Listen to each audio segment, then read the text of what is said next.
रहमतुल्लाहि ताला बरकातुहु बिस्मिल्लाह अल्हम्दुलिल्लाह वस्सलातु वस्सलामु अला अशरफिल मुरसलीन व अला आलिहि व सहबिहि अज्माइन अम्मा बाद ಗೌರವಾನ್ವಿತ ತೀರ್ಪುಗಾರರೇ, ನೆಚ್ಚಿನ ಸಹಪಾಠಿಗರೇ,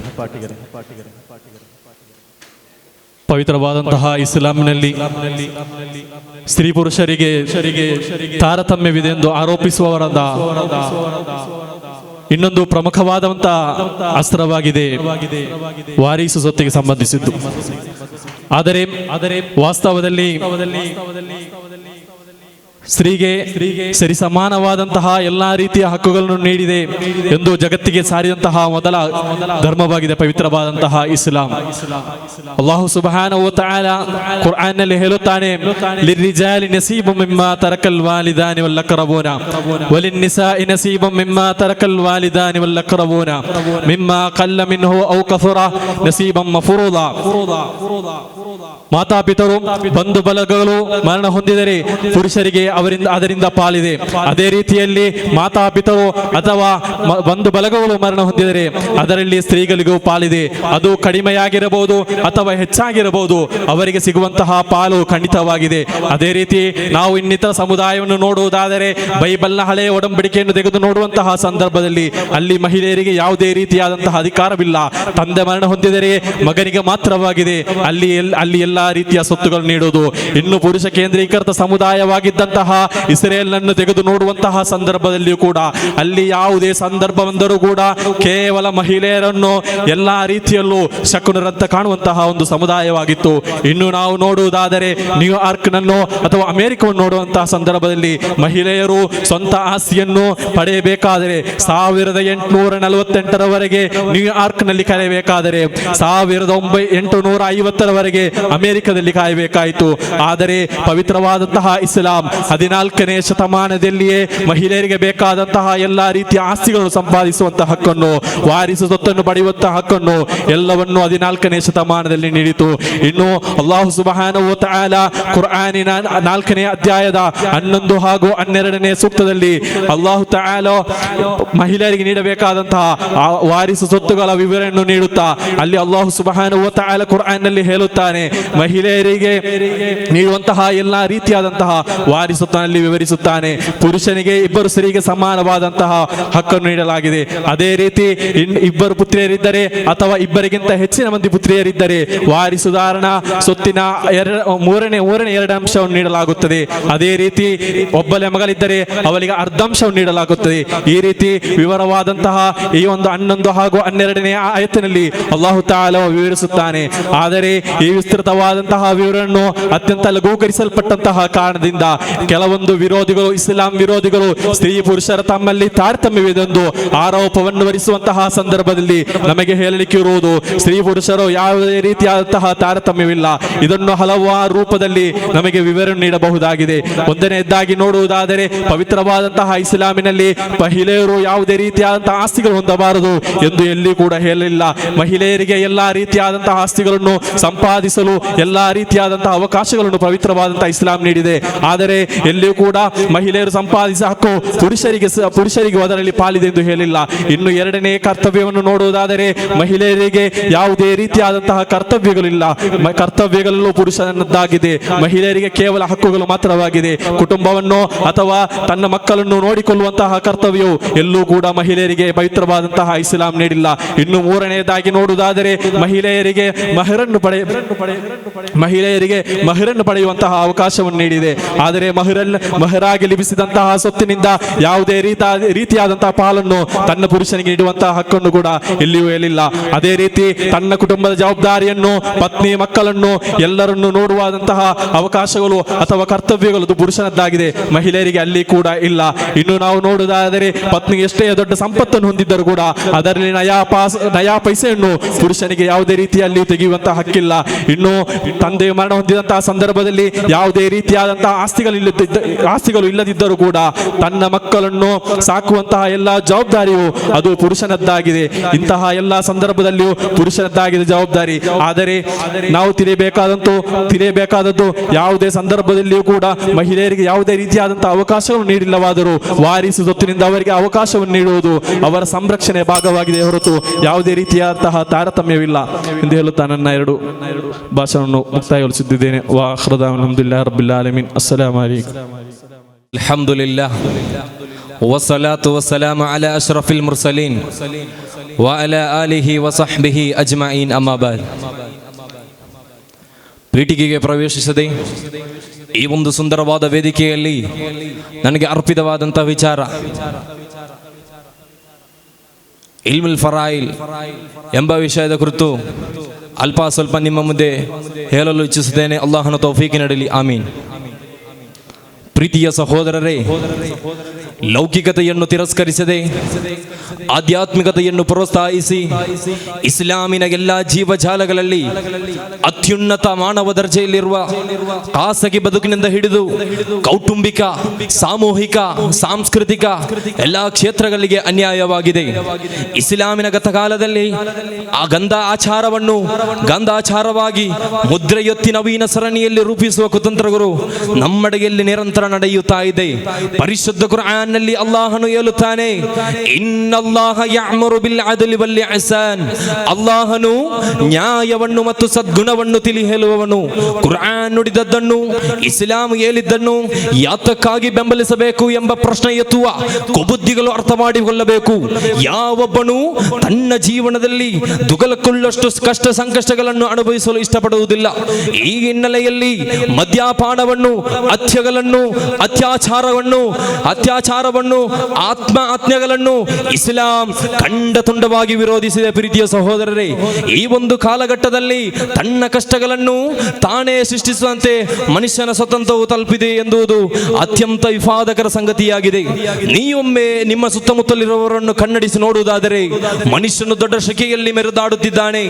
ನಿಂತಲ್ಲಿ ಕುಂತಲ್ಲಿ ಹೊದ್ದಾಟಗಳು, ಬಡಿದಾಟಗಳು ನಿರಂತರ ತೊಡಗಿಸಿಕೊಳ್ಳುತ್ತಾ ಇದ್ದಾನೆ. ಪ್ರೀತಿಯ ಸಹೋದರರೇ, ಈ ಕೆಡುಕುಗಳನ್ನು ಹೋಗಲಾಡಿಸಲು ಕ್ರೂರತ್ವವು ಅಲಿತು ಕರುಣೆಯ ಚಿಗುರೊಲಗಿಸಬೇಕಾಗಿದೆ. ಈ ಹಿನ್ನೆಲೆಯಲ್ಲಿ ಪ್ರವಾದಿ ಸಲ್ಲಲ್ಲಾಹು ಅಲೈಹಿ ವಸಲ್ಲಮರು ಶಾಂತಿಯನ್ನು ಬೋಧಿಸಿ, ನೀತಿಯನ್ನು ಉಪದೇಶಿಸಿ ಸರ್ವಲೋಕಕ್ಕೆ ಮಾದರಿಯಾದರು. ಪ್ರೀತಿಯ ಸಹೋದರರೇ, ಮಾತ್ರವಲ್ಲ, ಈ ಒಂದು ಕಾಲಘಟ್ಟದಲ್ಲಿ ಮುಸ್ಲಿಮರು ಇವತ್ತು ನೋಡುವುದಾದರೆ, ನೀವು ಪ್ರೀತಿಯ ಸಹೋದರರೇ, ಇವತ್ತು ತಪ್ಪು ಮಾಡುವವರಿಗಂತಹ ಶಿಕ್ಷೆ ಸಿಗುತ್ತಾ ಇದೆ. ಏಕೆಂದರೆ ಈ ಇಸ್ಲಾಂ ಮಾನವ ರಾಶಿಯಲ್ಲಿ ಹೇಳುವ ಮಾತು, ಹಾಸಿಬು ಕಬಲ ಅಂತು ಹಾಸಿಬು. ನೀವು ನಿಮ್ಮ ನರನಾಡಿಗಳು ಅಲುಗಾಡದ ಕ್ಷಣವು ಬರುವುದಕ್ಕಿಂತ ಮುಂಚೆ ನೀವು ನಿಮ್ಮನ್ನು ತಿದ್ದುಕೊಳ್ಳಬೇಕಾಗಿದೆ. ಪ್ರೀತಿಯ ಸಹೋದರರೇ, ಇಂತಹ ಹಲವಾರು ಹೃದಯ ವಿದಾಪಕ ಘಟನೆಗಳು ದಿನದಿನವೇ ಹೆಚ್ಚಾಗುತ್ತಿದೆ. ಇದನ್ನೆಲ್ಲ ಮನಗಂಡು ಇಸ್ಲಾಂ ಹೇಳುವ ಮಾತು ಹಾಸಿಬು ಕಬಲ ಅಂತು ಹಾಸಿಬಾಗಿದೆ. ಪ್ರೀತಿಯ ಸಹೋದರರೇ, ನೀವು ಆಲೋಚನೆ ಮಾಡಬೇಕು. ಇವತ್ತು ಒಂದೊಂದು ತಪ್ಪು ಮಾಡುವ ದುರ್ಬಲರಿಗೆ ಶಿಕ್ಷೆ ಕೊಡುವಂತಹ ದುರ್ಬಲರನ್ನು ಬಂಧಿಸಿ ಜೈಲಿಗೆ ಹಾಕುವಾಗ, ಅವರನ್ನು ಹೊರಬಿಡುವಾಗ ಕರುಣೆ ಇರಬೇಕು. ಏಕೆಂದರೆ ಹೊಟ್ಟೆಗಿಟ್ಟಿಗಾಗಿ, ತಟ್ಟೆಪಾಡಿಗಾಗಿ ಮನೆಯ ಬಾಗಿಲ ಕದ ತಟ್ಟಿದವರನ್ನು ಕದಗಡಿಸಬೇಡ.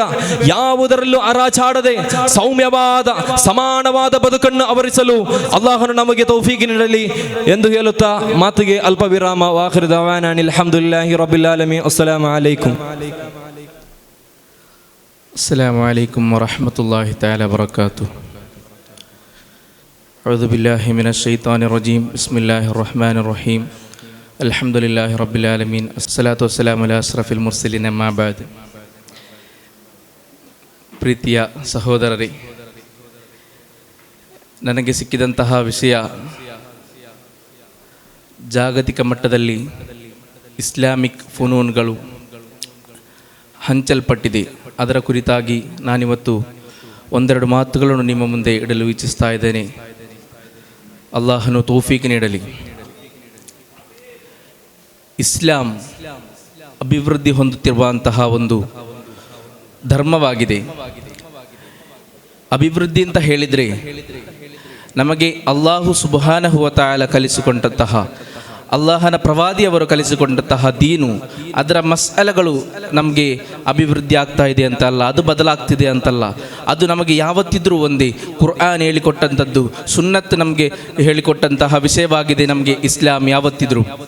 ಆದರೆ ಇಸ್ಲಾಮಿನ ಕಡೆ ಆಕರ್ಷಿತರಾಗ್ತಾ ಇದ್ದಾರೆ ಜನರು, ತುಂಬ ಆಕರ್ಷಿತರು ಇಸ್ಲಾಮಿನ ಕಡೆ ಆಗ್ತಾ ಇದ್ದಾರೆ. ಕಾರಣ ಒಂದೇ, ಇಸ್ಲಾಂ ನಮಗೆ ಕಲಿಸಿಕೊಡುವಂತಹ ಶಾಂತಿ ಮತ್ತು ನಬಿ ಸಲ್ಲಲ್ಲಾಹು ಅಲೈಹಿ ವಸಲ್ಲಂ ಅವರು ಕಲಿಸಿಕೊಟ್ಟಂತಹ ಧರ್ಮದ ಒಂದು ರೀತಿ ನಿಯಮಗಳಾಗಿದೆ ಈ ಆಕರ್ಷಿತರಾಗಲಿಕ್ಕೆ ಮುಖ್ಯವಾದ ಕಾರಣವಾಗ್ತಾ ಇರುವಂಥದ್ದು. ಇಸ್ಲಾಮಿನಲ್ಲಿ ಹಲವಾರು ಫನ್ಗಳು ನಮಗೆ ಕಾಣಲಿಕ್ಕೆ ಸಾಧ್ಯವಾಗ್ತದೆ. ನಾವು ಧಾರ್ಮಿಕವಾಗಿ ಕಲಿಯುವಂತಹ ವಿದ್ಯಾರ್ಥಿಗಳಾದ್ದರಿಂದ ನಮಗೆ ಹಲವಾರು ಕಿತಾಬುಗಳು ನಮಗೆ ಕಾಣಲಿಕ್ಕೆ ಸಾಧ್ಯವಾಗ್ತದೆ.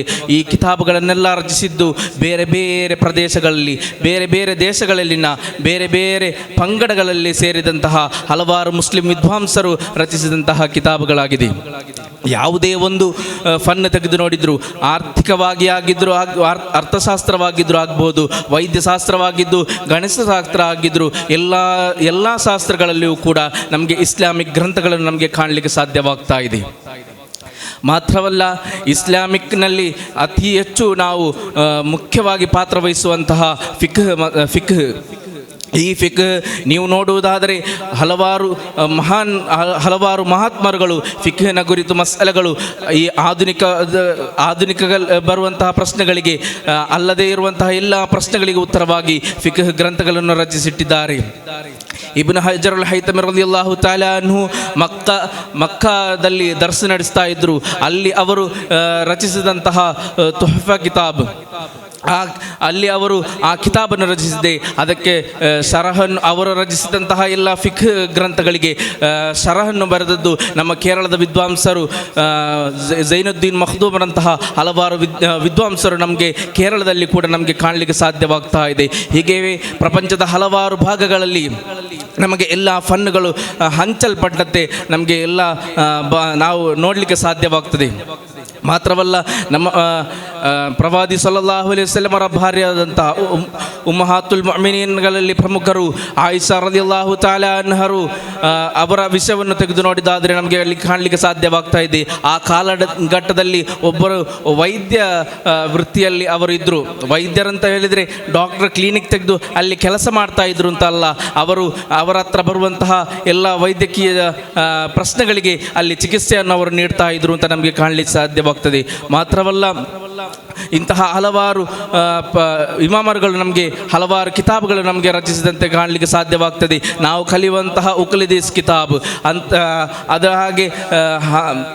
ಹಾಗೆ ನಮಗೆ ಹಿಸಾಬಿನ ಕಿತಾಬುಗಳು, ಫರಾಯಿದ ಕಿತಾಬುಗಳು, ಲೆಕ್ಕದಲ್ಲಿಯೂ ಗಣಿತಶಾಸ್ತ್ರದಲ್ಲಿಯೂ ಮತ್ತು ಇಂಜಿನಿಯರ್ನ ಆ ಶಾಸ್ತ್ರದಲ್ಲಿಯೂ ಎಲ್ಲ ಶಾಸ್ತ್ರಗಳಲ್ಲಿಯೂ ನಾವು ನಾವು ಅಲ್ಲಿಗೆ ತಲುಪಿದೆ ಎಂಬುದು ಎರಡು ಮಾತಿಲ್ಲದ ಒಂದು ಸಂಗತಿಯಾಗಿದೆ.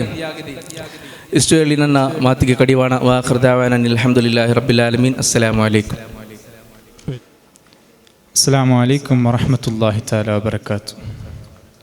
ಬಿಸ್ಮಿಲ್ಲಾಹ್ ವಲ್ಹಮ್ದುಲಿಲ್ಲಾಹ್ ವಸ್ಸಲಾತು ವಸ್ಸಲಾಮು ಅಲಾ ಅಶ್ರಫಿಲ್ ಮಖ್ಲೂಕೀನ್ ವ ಆಲಿ ಕುಲ್ಲಿ ವಸ್ಸಹಾಬತಿ ಅಜ್ಮঈನ್, ಅಮ್ಮಾ ಬಾದ್. ಪ್ರೀತಿಯ ಗೌರವಾನ್ವಿತ ತೀರ್ಪುಗಾರರೇ, ಅಧ್ಯಾಪಕರೇ ಹಾಗೂ ನನ್ನ ನೆಚ್ಚಿನ ಸಹಪಾಠಿ ಮಿತ್ರವೃಂದರೇ, ನನಗೆ ಆಯ್ದು ಬಂದಂತಹ ವಿಷಯ ಇಸ್ಲಾಮಿಕ್ ಜ್ಞಾನ ಶಾಖೆಗಳ ಜಾಗತಿಕ ಹಂಚಿಕೆ.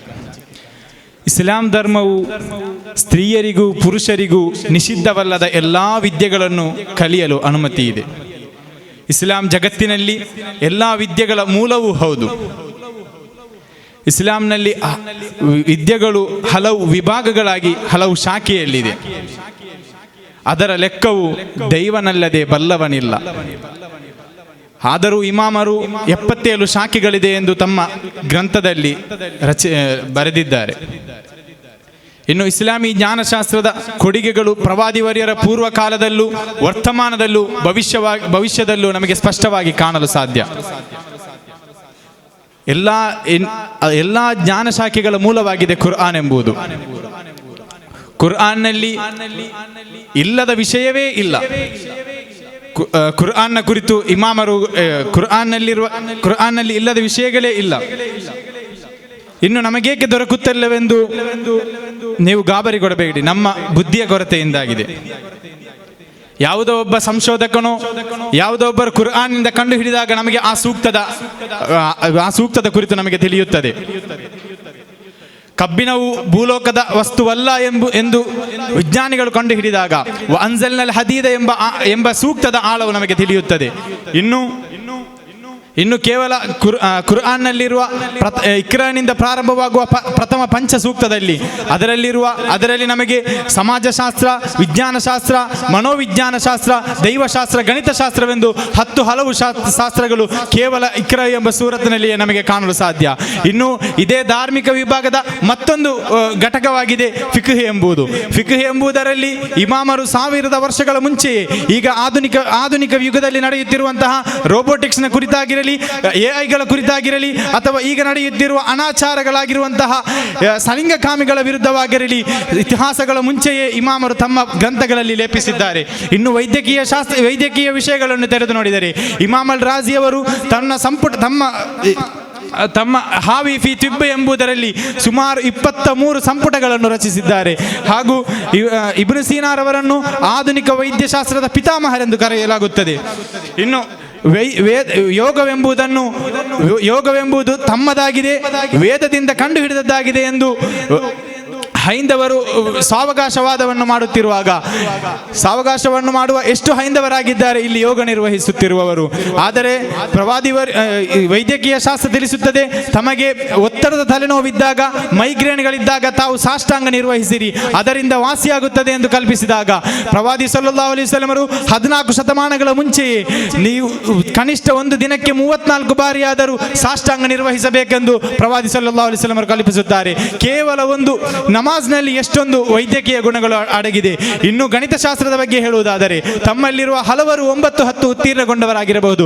9ನೇ ತರಗತಿಯಲ್ಲಿ ಕಲಿಸುವ ಅಲ್ಜೀಬ್ರಾವೆಂಬ ಸಮೀಕರಣವನ್ನು ಕಂಡುಹಿಡಿದದ್ದು ಮುಹಮ್ಮದ್ ಇಬ್ನ್ ಖವಾರಿಜ್ಮಿ ಅವರಾಗಿದ್ದಾರೆ. ಅಲ್ಲದೆ ಈ ಕಾಲದಲ್ಲಿ ಎಲ್ಲರ ಅಸ್ತ್ರವಾಗಿರುವಂತಹ ಪೋಷಕರು, ಶಿಕ್ಷಕರ ಅಸ್ತ್ರವಾಗಿರುವಂತಹ ಗಣಕಯಂತ್ರಗಳಾಗಿರಲಿ, ಸ್ಮಾರ್ಟ್ ಫೋನ್ಗಳಾಗಿರಲಿ, ಅದರಲ್ಲಿ ಉಪಯೋಗಿಸುವಂತಹ ಆ್ಯಪ್ಗಳಾಗಿರಲಿ ಎಲ್ಲವೂ ಗಣಿತಶಾಸ್ತ್ರದಲ್ಲಿರುವ ಆಲ್ಗೊರಿದಮ್ನಿಂದ ಚಲನೆಯಾಗುತ್ತದೆ. ಇದನ್ನು ಕಂಡುಹಿಡಿದವರು ಸಹ ಮುಹಮ್ಮದ್ ಇಬ್ನ್ ಮೂಸಲ್ ಖವಾರಿಜ್ಮಿ ಅವರಾಗಿದ್ದಾರೆ.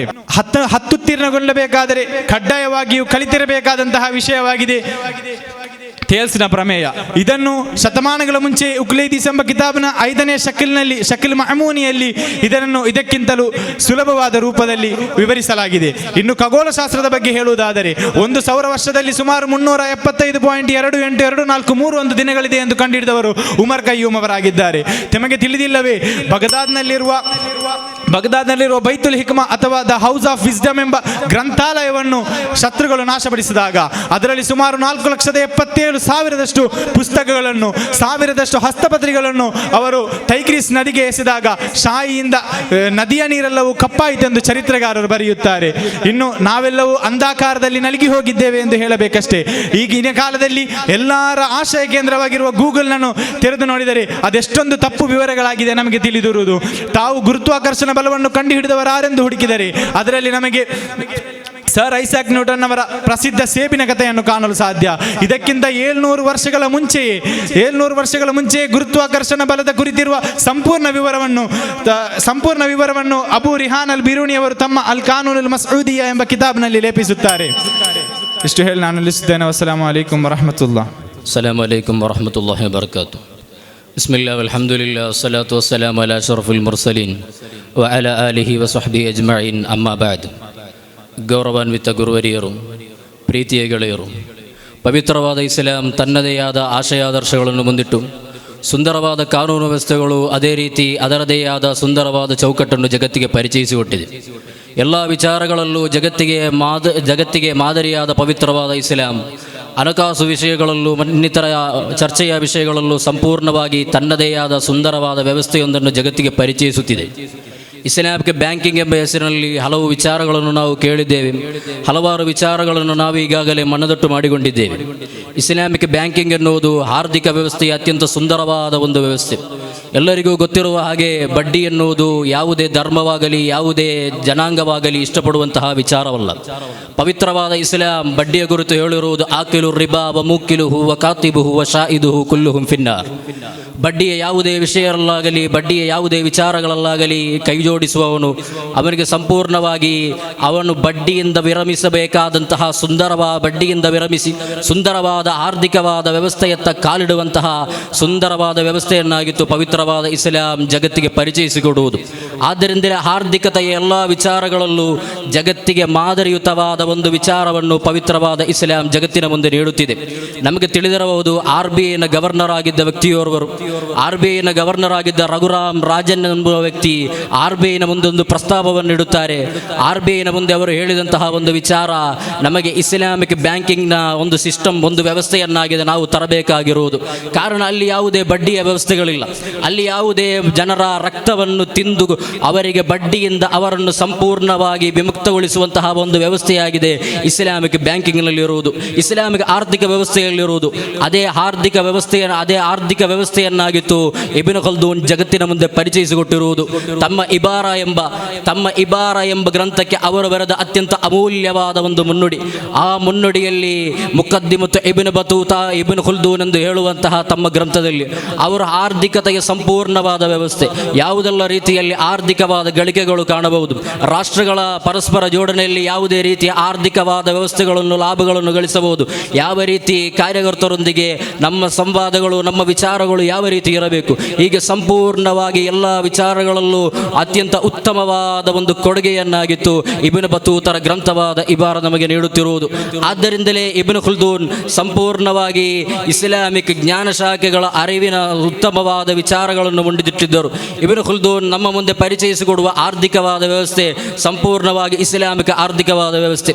ಇಸ್ಲಾಮಿಕ ಆರ್ಥಿಕ ವ್ಯವಸ್ಥೆ ನಮಗೆ ನೀಡುತ್ತಿರುವುದು ಬಡ್ಡಿರಹಿತವಾದ ವಿಚಾರ, ಯಾವುದೇ ಬಡ್ಡಿಗಳಿಲ್ಲದೆ, ಯಾವುದೇ ಸುಂಕ ಬಡ್ಡಿಗಳಿಲ್ಲದೆ ಸಂಪೂರ್ಣವಾಗಿ ಬಡ್ಡಿಯಿಂದ ವಿಮುಕ್ತಿಗೊಳಿಸಿ ಜನರಿಗೆ ಯಾವ ರೀತಿ ಆರ್ಥಿಕವಾದ ವ್ಯವಸ್ಥೆಯನ್ನು ನೀಡಬಹುದು, ಯಾವ ರೀತಿ ಜನರಿಗೆ ತಮ್ಮದೇ ಆದ ಖರ್ಚು ವೆಚ್ಚಗಳಲ್ಲಿ ಜೀವನ ನಡೆಸಬಹುದಾದ ವ್ಯವಸ್ಥೆಗಳನ್ನು ನೀಡಬಹುದು ಎಂಬುದಾಗಿತ್ತು ಇಬ್ನ್ ಖಲ್ದೂನ್ ನೀಡುವಂತಹ ವಿಚಾರಗಳು. ಆಡಮ್ ಸ್ಮಿತ್ ತಮ್ಮ ಅರ್ಥಶಾಸ್ತ್ರದ ಪಿತಾಮಹ ಎಂದು ಕರೆಯಲ್ಪಡುವ ಆಡಮ್ ಸ್ಮಿತ್ರ ವಿಚಾರ ನಮಗೆ ಗೊತ್ತಿದೆ. ಅರ್ಥಶಾಸ್ತ್ರದ ಪಿತಾಮಹ ಎಂದು ಅವರನ್ನು ಕರೆಯಲ್ಪಡುವುದಕ್ಕಿಂತಲೂ ಮುಂಚಿತವಾಗಿ, ಆಡಮ್ ಸ್ಮಿತ್ರ ಗ್ರಂಥಗಳು ರಚನೆಗೆ ಬರುವುದಕ್ಕಿಂತಲೂ ಮುಂಚಿತವಾಗಿ ಇಬ್ನ್ ಖಲ್ದೂನ್ ಜಗತ್ತಿನ ಮುಂದೆ ತಮ್ಮ ಅರ್ಥಶಾಸ್ತ್ರ ವಿವರಗಳನ್ನು ಸಂಪೂರ್ಣವಾಗಿ ನೀಡಿದ್ದರು. ಯಾವುದೇ ವಿಧವಾದ ಜನರಿಗೆ ತೊಂದರೆಗಳಿಲ್ಲದೆ, ಯಾವುದೇ ತೊಂದರೆಗಳು ಬರದ ಹಾಗೆ ಸಂಪೂರ್ಣವಾಗಿ ಜನರಿಗೆ ಲಾಭ ಗಳಿಸಬಹುದಾದ ವಿಚಾರಗಳೇನು, ಯಾರೊಂದಿಗೆ ಯಾವ ರೀತಿಯಾಗಿರಬೇಕು ನಮ್ಮ ಖರ್ಚು ವೆಚ್ಚಗಳ ವ್ಯವಹಾರಗಳು, ಯಾರೊಂದಿಗೆ ಯಾವ ರೀತಿಯಾಗಿರಬೇಕು, ವಿದೇಶಾಂಗಗಳೊಂದಿಗೆ ಹೇಗಿರಬೇಕು, ಇನ್ನಿತರ ಕಾರ್ಯಗಳೊಂದಿಗೆ ಯಾವ ರೀತಿ ನಮ್ಮ ನಡವಳಿಕೆಗಳು ಇರಬೇಕೆಂಬ ಪೂರ್ಣವಾದ ವ್ಯವಸ್ಥೆಗಳನ್ನಾಗಿತ್ತು ಇಬ್ನ್ ಖಲ್ದೂನ್ ನಮ್ಮ ಮುಂದೆ ತೋರಿಸುತ್ತಿರುವುದು. ಆದ್ದರಿಂದ ಇಸ್ಲಾಂ ಎನ್ನುವುದು ಯಾರಿಗೂ ತೊಂದರೆಗಳಿಲ್ಲದ ಹಾಗೆ, ಯಾರಿಗೂ ತೊಂದರೆಗಳು ಬರದ ಹಾಗೆ, ಆರ್ಥಿಕವಾದ ವ್ಯವಸ್ಥೆಯಲ್ಲಿ ರಾಷ್ಟ್ರವೊಂದರ ಏಳಿಗೆಯನ್ನು ಯಾವ ರೀತಿ ತರಬಹುದು ಎನ್ನುವುದಾಗಿತ್ತು ಇಬ್ನ್ ಖಲ್ದೂನ್ ಜಗತ್ತಿನ ಮುಂದೆ ತೋರಿಸಿರುವುದು. ರಘುರಾಮ್ ರಾಜನ್ ಎನ್ನುವ ವ್ಯಕ್ತಿ RBIನ ಮುಂದೆ ಪ್ರಸ್ತಾಪಿಸಿದ ವಿಚಾರಗಳನ್ನು RBI ತಿರಾಕರಿಸಿದ್ದರೂ ಕೂಡ ನಾವಲ್ಲಿ ಮನಗಾಣಬೇಕಾದ ಒಂದು ವಿಚಾರವಿದೆ. RBIಯಲ್ಲಿ ತಿರಾಕರಿಸಿದರು, ಅವರು ಆ ವಿಷಯದಲ್ಲಿ ಆಳವಾದ ಅಧ್ಯಯನವನ್ನು ನಡೆಸಿ ಗವರ್ನರ್ ಆದ ವ್ಯಕ್ತಿಯೋರ್ವರು ಒಂದು ವಿಷಯವನ್ನಲ್ಲಿ ಪ್ರಸ್ತಾಪಿಸಬೇಕಾದರೆ ಅವರಿಗೆ ಅದರ ಕುರಿತು ಆಳವಾದ ಅಧ್ಯಯನಗಳಿರಬೇಕು. ಯಾವುದೇ ವಿಚಾರಗಳಿಲ್ಲದೆ ಅಲ್ಲಿ ಅವರಿಗೆ ಹೇಳಲು ಸಾಧ್ಯವಿಲ್ಲವೆನ್ನುವುದು ನಾವು ಮನಗಾಣಬೇಕಾದ ವಿಚಾರ. ಆದ್ದರಿಂದ ಆರ್ಥಿಕವಾದ ವ್ಯವಸ್ಥೆಗೆ ಸುಂದರವಾದ ಅಡಿಪಾಯವಾಗಿರುವುದು ಪವಿತ್ರವಾದ ಇಸ್ಲಾಂ ಆಗಿತ್ತು ಎನ್ನುವುದನ್ನು ನಾವು ಇಂದಿಗೂ ಮನಗಾಣುತ್ತಿದ್ದೇವೆ ಎನ್ನುವುದು ಯಾರಿಗೂ ಅಲ್ಲಗಳೆಯಲಾಗದ ವಿಚಾರ. ನಾವು ಮತ್ತೊಂದು ವಿಚಾರವನ್ನು ಇಲ್ಲಿ ಮನಗಾಣಬೇಕಾಗಿದೆ. ಬಡ್ಡಿ ಇಲ್ಲದೆ ಯಾವ ರೀತಿ ವ್ಯವಹಾರಗಳನ್ನು ನಡೆಸಬೇಕು ಎನ್ನುವುದು ಜಗತ್ತಿಗೆ ತೋರಿಸಿಕೊಟ್ಟ ಧರ್ಮವಾಗಿತ್ತು ಪವಿತ್ರವಾದ ಇಸ್ಲಾಂ. ಬಡ್ಡಿ ಇಲ್ಲದೆ ಎಂದು ಹೇಳುವಾಗ ಕೆಲವರಿಗೊಂದು ಸಂಶಯಗಳು ಬರಬಹುದು. ಬಡ್ಡಿ ಇಲ್ಲದೆ ವ್ಯವಹಾರಗಳನ್ನು ನಡೆಸುವುದರಿಂದ ನಮಗೆ ಯಾವ ಲಾಭವಿದೆ ಎನ್ನುವುದಕ್ಕಿಂತಲೂ ಆರ್ಥಿಕವಾದ ವ್ಯವಸ್ಥೆಯಲ್ಲಿ ಬಡ್ಡಿ ಇಲ್ಲದೆ ಮುಂದೆ ಬರುವುದಾದರೆ, ಬಡ್ಡಿ ಇಲ್ಲದೆ ನಾವು ಕಾರ್ಯಾಚರಣೆ ನಡೆಸುವುದಾದರೆ ಅಲ್ಲಿ ನಮಗೆ ಅತ್ಯಂತ ಹೆಚ್ಚಳವಾದ ಕಾನೂನನ್ನು ಕಾಣಬಹುದು ಎಂದು ಹೇಳುತ್ತಾ ನಮ್ಮ ಮಾತಿಗೆ ವಿರಾಮ. ವಾಖಿರ್ ದಅವಾನಾ ಅಲ್ಹಮ್ದುಲಿಲ್ಲಾಹಿ ರಬ್ಬಿಲ್ ಆಲಮೀನ್. ಅಸ್ಸಲಾಮು ಅಲೈಕುಂ ವರಹಮತುಲ್ಲಾಹಿ. ಅಸ್ಸಲಾಮು ಅಲೈಕುಂ ವರಹಮತುಲ್ಲಾಹಿ ತಆಲಾ ವಬರಕಾತು. ಬಿಸ್ಮಿಲ್ಲಾಹ್ ವಲ್ಹಮ್ದುಲಿಲ್ಲಾಹ್ ವಸ್ಸಲಾತು ವಸ್ಸಲಾಮು ಅಲಾ ಅಶ್ರಫಿಲ್ ಮುರ್ಸಲೀನ್ ವಅಲಾ ಆಲಿಹಿ ವಸಹ್ಬಿಹಿ ಅಜ್ಮঈನ್. ಅಮ್ಮಾ ಬಾದ್. ನನ್ನ ಶಬ್ದವನ್ನು ಶ್ರವಿಸುತ್ತಿರುವ ಮುತಅಲ್ಲಿಂ ಸಹೋದರರೇ, ಇಂದು ನನಗೆ ಸಿಕ್ಕಿದ ವಿಷಯವೇನೆಂದರೆ ಇಲ್ಮುಲ್ ಫರಾಯಿಲ್, ಮಹಿಳಾ ಸಬಲೀಕರಣವನ್ನು ಸಾರುತ್ತಿದೆ. ಇಲ್ಮುಲ್ ಫರಾಯಿಲ್ ಅಂದರೆ ಒಬ್ಬ ಮುಸಲ್ಮಾನನು ಅವನ ಮರಣಾನಂತರ ವಾರಿಸುದಾರರು ಯಾರಾಗಿರಬೇಕು, ಅವನ ಸಂಪತ್ತು ಅದರ ಹಂಚಿಕೆ ಹೇಗಿರಬೇಕು ಎಂಬುದರ ಕುರಿತು ಸಂಕ್ಷಿಪ್ತವಾದ ಒಂದು ವಿವರಣೆಯಾಗಿದೆ ಇಲ್ಮುಲ್ ಫರಾಯಿಲ್. ಆದರೆ ಇಂದಿನ ಕಾಲಘಟ್ಟದಲ್ಲಿ ಈ ಇಲ್ಮುಲ್ ಫರಾಯಿಲ್ನ ಬಾಹ್ಯ ರೂಪವನ್ನು ನೋಡಿಕೊಂಡು ಇದು ಮಹಿಳಾ ಸಬಲೀಕರಣವನ್ನು ಸಾರುವುದಿಲ್ಲವೇ, ಇದು ಮಹಿಳಾ ಸಬಲೀಕರಣಕ್ಕೆ ಧಕ್ಕೆಯುಂಟು ಮಾಡುತ್ತದೆಯೇ ಎಂದು ಹಲವಾರು ಚಿಂತಿಸಿರಬಹುದು. ಏಕೆಂದರೆ ಇದರ ಪ್ರತಿಯೊಂದು ತತ್ವಗಳು ಅರ್ರಿಜಾಲು ಕವ್ವಾಮೂನ ಅಲನ್ ನಿಸಾ ಲಿzzakari ಮಿಸ್ಲುಲ್ ಹಲ್ಲಿಲ್ ಉನ್ಸೈನ್, ಸ್ತ್ರೀಯರಿಗೆ ಪುರುಷರ ಅರ್ಧಪಾಲು ಎಂಬಂತಹ ತತ್ವಗಳು ಸ್ತ್ರೀಯರಿಗೆ ಅವಳ ಸಬಲೀಕರಣವನ್ನು ಇಲ್ಲದಂತೆ ಮಾಡುತ್ತಿದೆಯೇ ಎಂಬ ಸಂಶಯವು ಬರಬಹುದು. ಆದರೆ ನಾವು ಯಾವತ್ತು ನೋಡಬೇಕಾದದ್ದು ಅದರ ಬಾಹ್ಯ ರೂಪಕ್ಕೆ ಅಲ್ಲ, ಹೊರತು ಅದರ ಅನುಕರಣ ಅಥವಾ ಅದರ ಅವತರಣ ಕಾರಣವನ್ನು ನಾವು ಚಿಂತಿಸಬೇಕಾದ ಅವಶ್ಯಕತೆ ಇದೆ. ಯಾಕೆಂದರೆ 14ನೇ ಶತಮಾನ ಎಂದು ಹೇಳುವಾಗ ಜನಿಸಿದ್ದು ಒಂದು ಹೆಣ್ಣಾದರೆ ಅವಳನ್ನು ಜೀವಂತವಾಗಿ ಸಮಾಧಿ ಮಾಡುವಂತಹ ಕಾಲವಾಗಿತ್ತು. ಯಾವುದೇ ಸ್ತ್ರೀಯರಿಗೆ ಜನಿಸಲು ಅವಕಾಶವಿಲ್ಲದಂತಹ ಒಂದು ಸಮಯ. ಆ ಸಮಯದಲ್ಲಿ ಹಬೀಬರಾದ ಸಲ್ಲಲ್ಲಾಹು ಅಲೈಹಿ ವಸಲ್ಲಮ ರವರು ಸ್ತ್ರೀಯರಿಗೆ ಅವಕಾಶವನ್ನು ನೀಡುತ್ತಾರೆ. ಅವಳು ಮನೆಯ ಐಶ್ವರ್ಯವಾಗಿದೆ, ಅವಳು ಜೀವಿಸಲು ಅವಕಾಶವಿರುವವಳಾಗಿದ್ದಾಳೆ ಎಂದು ಅವಳಿಗೆ ಸ್ವಾತಂತ್ರ್ಯವನ್ನು ಸಾರಿಕೊಂಡು ಜೀವಿಸಲು ಅನುಮೋದಿಸಿದಂತಹ ಸಮಯದಲ್ಲಿ ಸಅದ್ ಇಬ್ನ್ ರಬೀ ರಲಿಯಲ್ಲಾಹು ಅನ್ಹುರವರ ಹೆಂಡತಿ ನಬಿ ಸಲ್ಲಲ್ಲಾಹು ಅಲೈಹಿ ವಸಲ್ಲಮರ ಬದಿಗೆ ಬಂದು ಹೇಳುತ್ತಾರೆ, ಯಾ ರಸೂಲಲ್ಲಾಹ್, ನನ್ನ ಗಂಡನಾದ ಸಅದ್ ಇಬ್ನ್ ರಬೀ ರಲಿಯಲ್ಲಾಹು ಅನ್ಹು ತೀರಿ ಹೋದರು. ಅವರ ಸಂಪತ್ತೆಲ್ಲವೂ ನನ್ನ ಚಿಕ್ಕಪ್ಪನ ಪಾಲಾಯಿತು, ಇನ್ನು ನನಗೆ ಜೀವಿಸಲು ಏನೂ ಇಲ್ಲ ಎಂದು ಹೇಳುವಾಗ ಕುರ್ಆನಿನ ಸೂಕ್ತವು ಅವತೀರ್ಣಗೊಳ್ಳುತ್ತದೆ. ವನ್ನಿಸಾಉ ನಸೀಬುಂ ಮಿಮ್ಮಾ ತರಕಲ್ ವಾಲಿದೀನ ವಲ್ ಅಕ್ರಬೂನ್. ಅದಾಗಿದೆ, ನೀವು ನಿಮ್ಮ ಸಂಪತ್ತಿನಲ್ಲಿ ಒಂದು ಪಾಲನ್ನು ನೀವು ನಿಮ್ಮ ಮಹಿಳೆಯರಿಗೆ ಕೂಡ ನೀಡಬೇಕು ಎಂದು ಕುರ್ಆನಿನ ಪರಿಶುದ್ಧವಾದಂತಹ ಆ ಸೂಕ್ತವು ಅವತೀರ್ಣಗೊಳ್ಳುತ್ತದೆ. ಅದರಿಂದ ನನಗೆ ಹೇಳಲಿಕ್ಕಿರುವುದೇನೆಂದರೆ, ಯಾವುದೇ ಒಂದು ಕಾರಣದ ಬಾಹ್ಯ ರೂಪವನ್ನು ನೋಡಿಕೊಂಡು ಅದು ಮಹಿಳಾ ಸಬಲೀಕರಣವನ್ನು ಸಾರುತ್ತಿದೆಯೋ ಇಲ್ಲೆಯೋ ಎಂದು ನಾವು ಒಮ್ಮೆಲೂ ನಿಶ್ಚಯಿಸಬಾರದು. ಕಾರಣವೇನೆಂದರೆ ಇಂತಹ ಹಲವಾರು ಕಾರಣಗಳು ಮಹಿಳಾ ಸಬಲೀಕರಣವನ್ನು ಇಸ್ಲಾಂ ಯಾವತ್ತೂ ಪ್ರೋತ್ಸಾಹಿಸದೇ ಇರುವುದು. ಜೀವಿಸಲು ಹಕ್ಕಿಲ್ಲದಂತಹ ಅಂತಹ ಕಾಲಘಟ್ಟದಲ್ಲಿ ಜೀವಿಸಲು ಹಕ್ಕನ್ನು ನೀಡಿಕೊಂಡು ಮಾತ್ರವಲ್ಲ, ಆ ಜೀವಿಸಲು ಬೇಕಾಗಿ ಇನ್ನಷ್ಟು ಸಂಪತ್ತನ್ನು ಅವಳಿಗೆ ನೀಡಿಕೊಂಡು ಇಸ್ಲಾಂ ಆ ಸಬಲೀಕರಣಕ್ಕೆ ಮಾದರಿಯಾಗಿದೆ ಎಂದರೆ, ಹಾಗಾದರೆ ಕೆಲವರು ಕೇಳಬಹುದು, ಪುರುಷರಿಗೆ ಅವಳಿಗಿಂತ ಜಾಸ್ತಿ ಕೊಡಬಹುದಲ್ಲವೇ? ಹಾಗೆಂದರೆ ಒಂದು ಸ್ತ್ರೀಯನ್ನು ಸಂರಕ್ಷಿಸುವುದು, ಅವಳಿಗೆ ಅವಶ್ಯಕವಾದ ವಸ್ತ್ರಗಳನ್ನು ಆಹಾರಗಳನ್ನು ನೀಡುವುದು ಒಬ್ಬ ಪುರುಷನ ಕರ್ತವ್ಯವಾಗಿದೆ. ಅಂತಹ ಪುರುಷನಿಗೆ ಅವಳನ್ನು ನೋಡಿಕೊಳ್ಳಲು ಬೇಕಾಗಿ, ಅವಳನ್ನು ಇನ್ನೂ ಕೂಡ ಪ್ರೋತ್ಸಾಹ ಸಂರಕ್ಷತೆಯನ್ನು ನೀಡಬೇಕಾಗಿ ಅವಳಿಗೆ ಹಣಕಾಸಿನ ಅವಶ್ಯಕತೆ ಇರುತ್ತದೆ. ಅಂತಹ ಸಂದರ್ಭದಲ್ಲಿ ಒಬ್ಬ ಪುರುಷನಿಗೆ ಹಣಕಾಸಿನ ಸಂದರ್ಭವಿರುವುದರಲ್ಲಿ ಅವನಿಗೆ ಸ್ವಲ್ಪ ಹಣವನ್ನು ಹೆಚ್ಚು ಕೊಡುತ್ತದೆ. ಅದರಿಂದ ಇಸ್ಲಾಂ ಯಾವತ್ತೂ ಮಹಿಳಾ ಸಬಲೀಕರಣವನ್ನು ಧಕ್ಕೆಯುಂಟು ಮಾಡುವುದಿಲ್ಲ. ಮಹಿಳಾ ಸಬಲೀಕರಣಕ್ಕೆ ಯಾವತ್ತೂ ಇಸ್ಲಾಂ ಪ್ರೋತ್ಸಾಹಿಸದೇ ಇರುವುದು ಎಂದು ಹೇಳುತ್ತಾ ನನ್ನ ಮಾತಿಗೆ ಕಡಿವಾಣ. ಅಸ್ಸಲಾಮು ಅಲೈಕುಂ.